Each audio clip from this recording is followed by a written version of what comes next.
Have you ever locked eyes with a suffering animal, and felt something stir deep inside you? A flicker of recognition? A silent ache? What if that creature was not just an animal, but a mirror? What if, in some past life, it was someone you loved? And even more unsettling, what if, in a future life, that animal could be you? Welcome, dear seeker, to Lotus of Dharma, a sanctuary where ancient Buddhist wisdom meets the quiet questions of your heart. Today, we journey into one of the most haunting, and perhaps most misunderstood, teachings in Buddhism. Rebirth, not as a human, but as an animal. Not as punishment. Not as hell. But as karma, unfolding. This is not a message meant to frighten you. It is a message meant to awaken you. So I gently ask, stay with us until the very end. Because within this video lies not just information, but insight. Not just knowledge, but a chance to live more consciously. If you find value in this reflection, please like, subscribe, and share your thoughts in the comments below. For in each comment, each conversation, we walk this path together. Let us begin. In the boundless ocean of existence, life does not end with death, nor begin with birth. It flows, a quiet, continuous stream through lifetimes, shaped not by chance, but by karma. In Buddhism, this never-ending flow is called Samsara, the cycle of birth, death, and rebirth that binds all sentient beings in a web of ignorance and craving. Samsara is not a place, but a pattern. It is the repeated habit of mind that clings, desires, resents, and forgets. We are not merely born into samsara, we become it, with every thought rooted in attachment, every word spoken without mindfulness, and every action born of selfishness. Karma is the law that governs this cycle, not as a divine punishment, but as a mirror. What we plant in this life, with our intentions, our speech, our deeds, will one day blossom, perhaps not today, but surely in the seasons of lives to come. According to the teachings of the Buddha, there are 6 main realms of rebirth, each reflecting a dominant state of consciousness. None of them are permanent. None are eternal. But each carries its own lessons, its own illusions, and its own kind of suffering. The first is the God realm, a plane of radiant pleasure and luxury. Beings here live in bliss, enjoying lives free from hardship. Yet ironically, this very comfort makes them forget the truth. They become intoxicated with joy, and in forgetting suffering, they also forget to practice. When their merit runs dry, they fall, not because they were evil, but because they grew complacent. Next is the demigod realm, where beings possess immense power but are consumed by envy. They fight, compete, and conquer, but never find peace. Their suffering is not physical, but emotional, the torment of always wanting what others have. The human realm, in contrast, is filled with both joy and pain. It is said to be the most favorable realm for spiritual progress, because here, and only here, do we suffer just enough to seek answers, yet still possess the clarity to understand them. We have the capacity for both delusion and awakening. This balance makes human life not superior, but sacred. Then comes the animal realm, not as a punishment, but as a result of ignorance. Animals live by instinct. They feel fear, hunger, and pain, but lack the awareness to rise above these impulses. A person who lives selfishly, without reflection or virtue, may carry that state of mind into a future life as an animal, not because they were judged, but because they became what they embodied. The hungry ghost realm is home to those trapped in insatiable craving. These beings suffer from an unquenchable thirst, for food, wealth, love, but nothing satisfies them. Their mouths may be the size of a pinhole, while their stomachs are vast and empty. This is the karma of greed and addiction, lives spent chasing more, never content, always hungry. Finally, the hell realm is the most intense, a dimension of pain born from hatred and violence. But even here, hope remains. In Buddhism, even hell is impermanent. When the energy of hatred dissolves, the being is released, not forgiven, but transformed by time and consequence. Thus, being born in any realm is neither a reward nor a curse, it is merely the unfolding of conditions we ourselves have created. And within every realm, even the darkest, there is always a possibility of awakening. Samsara is not a prison locked from the outside. The key is in your pocket, it has always been. So do not ask where you will be reborn. Ask how you are living now. What thoughts do you nurture? What habits do you repeat? What intentions guide your speech and action? Because every moment is a brush stroke on the canvas of your next life.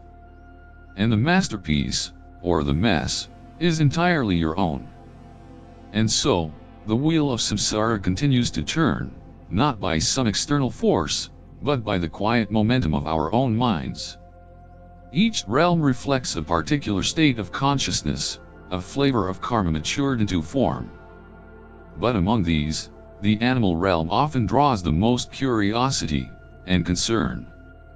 What leads a human, blessed with reason and spiritual potential, to be reborn as an animal, a being driven by fear, hunger, and instinct?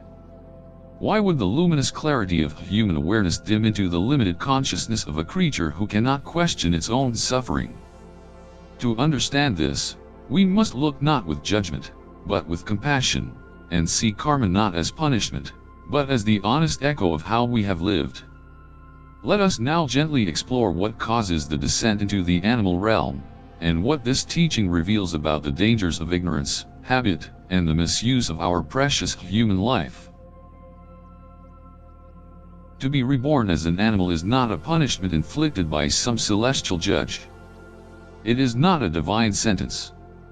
It is, rather, the natural outcome of a life lived in darkness, a life governed by instinct, reaction, and ignorance rather than wisdom, compassion, and mindfulness.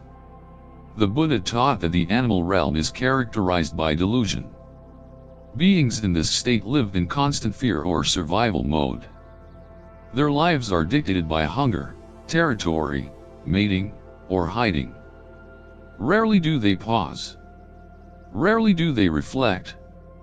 This is not a criticism of animals, they are innocent in their nature, but a gentle warning to us: if we live like them, we may become them.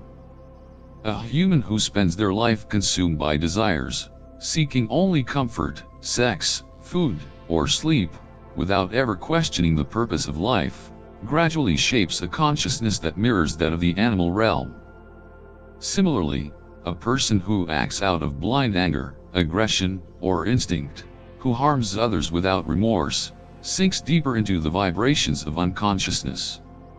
Over time, that karmic energy takes form, and in the next birth, it may not find the clarity of a human body, but the constraints of an animal one.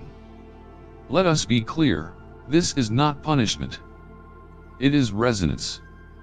Just as a musical note vibrates and finds other strings that match its tone, our mind stream continues into the form that best matches its frequency. If that frequency is fear, instinct, or craving, then the animal form arises not as exile, but as echo. The great masters often reminded their disciples, do not waste this human life. Why? Because in this realm, unlike any other, we can reflect. We can choose.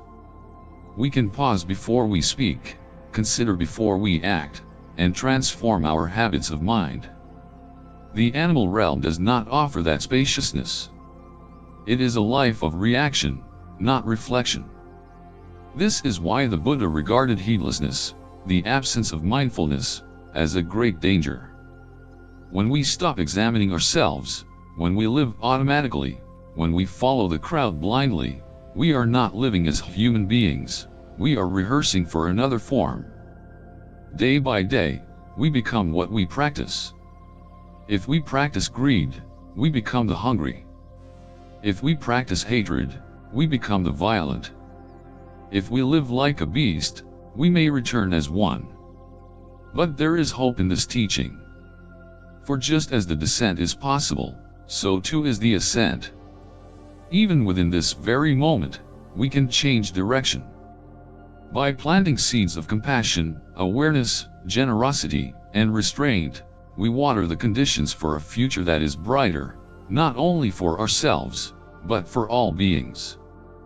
The Buddha did not teach this to scare us, but to awaken us, to remind us that the path of liberation is not in the sky, but in each choice we make. Every time we respond with patience instead of anger, every time we offer kindness instead of indifference, we are stepping away from the lower realms, and walking toward freedom.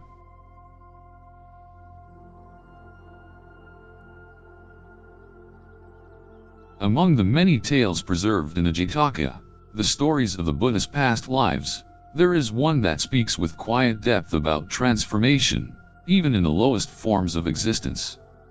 It is the story of a bodhisattva who, in one life, was born as a fish. This was not a glorious birth, nor was it marked by wisdom or nobility. In the life before, the bodhisattva had been a human, but one who lived carelessly.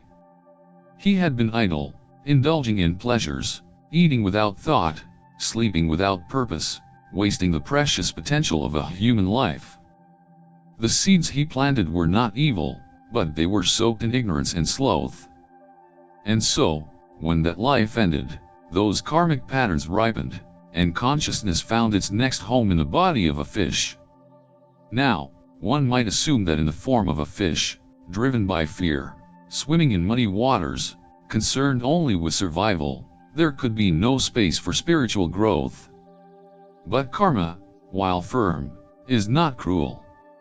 And the mind, though veiled, still carries traces of virtue.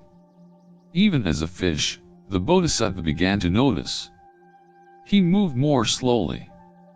He refrained from chasing after what others fought for. He waited his turn. He learned patience.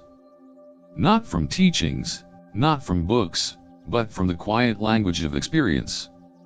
He began, in his own way, to cultivate a gentle heart. And so, when that life came to an end, the momentum had shifted. The next rebirth was in the form of a wise forest deer, known for his calm nature and ability to lead others through dangerous woods. In that life, the bodhisattva protected many, acted with compassion, and sowed the seeds of wisdom once more. This trajectory continued, lifetime after lifetime, until he was finally reborn as a human being who walked the path of awakening and became the one we now know as the Buddha. What does this story teach us? It teaches that no being is ever too low to rise, and no moment is too small to begin again. Even in the form of a creature considered simple, trapped in instinct, the heart of awakening can flicker. The journey of liberation is not exclusive to monks or scholars. It is for anyone, even a fish, who chooses stillness over chaos, kindness over aggression, awareness over impulse. So if you find yourself caught in habits that feel small, heavy, or mindless, remember this story. Change does not require grandeur. It begins with intention. It begins with attention. And even from the depths of ignorance, a being can swim toward the light. This is the compassion of the Dharma, that even in the lowest realms, the path forward is never fully lost. If one wishes not to be reborn as an animal, the answer is not to tremble in fear or seek protection in rituals. The Buddha did not teach fear, he taught awakening. He did not threaten, he illuminated. And so, instead of saying be afraid of your next life, he simply said, be mindful. Be moral. Be awake. The path away from lower realms does not begin in the heavens, but in the very thoughts we choose to entertain today. It is not reserved for the learned or the monastic. It is a path made available in each breath, when we pause before acting, speak with care, and look at the world not with hunger, but with compassion. The Buddha outlined 3 pillars of liberation, and in them lies the key to avoiding not only the animal realm, but the entire cycle of suffering. First is sila, ethical conduct. This means living with integrity. It means refraining from killing, from stealing, from misusing sexuality or intoxicants, from speaking harshly or with deceit. But more than rules, sila is a state of heart, a gentle refusal to harm. When we hurt others, even subtly, we plant the seeds of separation and fear. And fear, in its many disguises, is the language of the lower realms. Second is samadhi, concentration. A mind scattered by desire or anger cannot see clearly. It reacts like a frightened animal, jumping, biting, or fleeing. But a mind that has been trained through meditation becomes spacious, like a still lake. In that clarity, choices arise. Space opens. We are no longer bound by impulse. We become truly human, not in form, but in freedom. Third is pa, wisdom. This is the understanding of impermanence, suffering, and not self. It is seeing that all things rise and pass, that clinging brings pain, and that there is no fixed me to defend or satisfy. With wisdom, even the temptations of the world lose their power, and the causes of rebirth slowly unravel. But beyond these 3, the Buddha emphasized one simple truth that is often forgotten. Treat all beings with compassion. Not just humans. Not just those who agree with you. But all, the barking dog, the trembling insect, the dying fish. When we harm animals, we not only inflict pain, we become desensitized to suffering itself. And in time, we may join those we once mistreated, not as punishment, but as resonance. Ask yourself gently. If I yell at a dog out of irritation, if I cage a bird for amusement, if I kill without necessity or remorse, then what habits am I building in my mind? What future am I preparing, not in theory, but in consciousness? And conversely, when I stop to rescue an insect, feed a stray animal, or refrain from harming even when no one is watching, what kind of mind am I cultivating? Because rebirth is not a mystery waiting after death. It is a momentum unfolding now. The next life begins in this moment, in the choices we make, the seeds we sow, the compassion we express.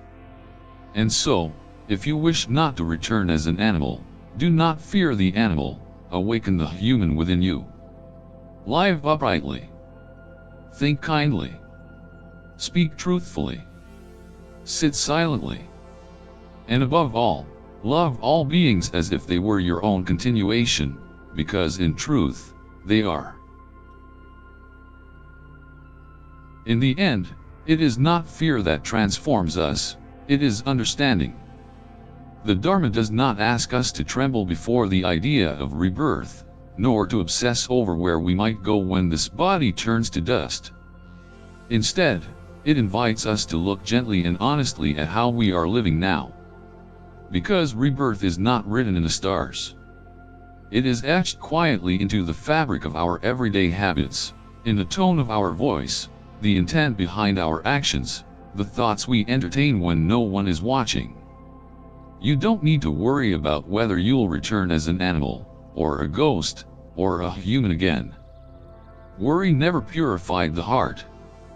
But awareness does. Reflection does. A kind gesture in silence, a restrained word in anger, a moment of stillness in chaos, these are the true architects of our future. So instead of asking, "What will I become next?" ask a deeper question. What kind of human am I being today? Am I moving through the world with presence, or drifting in habit? Am I acting from love, or reacting from craving? Am I walking the path of awakening, or spinning the wheel of samsara once more? The answer is not far. It is here, in your next breath. Because karma is not just what happens to you. Karma is what you choose to become, again and again, with each passing moment. Live beautifully now, and you will never need to fear what comes next. And so, the question was never truly, what will I be in my next life? The question is, what kind of being am I choosing to be, right now? Are you moving through this world with mindfulness, or merely reacting? With compassion, or craving? Because rebirth is not written in stone. It is woven, gently, invisibly, into the habits of our heart. You need not fear being reborn as an animal. But you must be awake to the causes that shape your next becoming. Treat all life with reverence. Speak with care. Walk this earth as if every step plants a seed. Because it does. And if this message has stirred something in you, however small, let it grow. Let it guide. Let it change you. If you found wisdom in this video, I humbly invite you once more. Like this video. Subscribe to Lotus of Dharma. And leave a reflection below. Your words may be the light that helps someone else awaken. Until next time. Walk gently. Live mindfully. And remember, the future is not a place you go to. It is the being you become. Namo Buddhaya.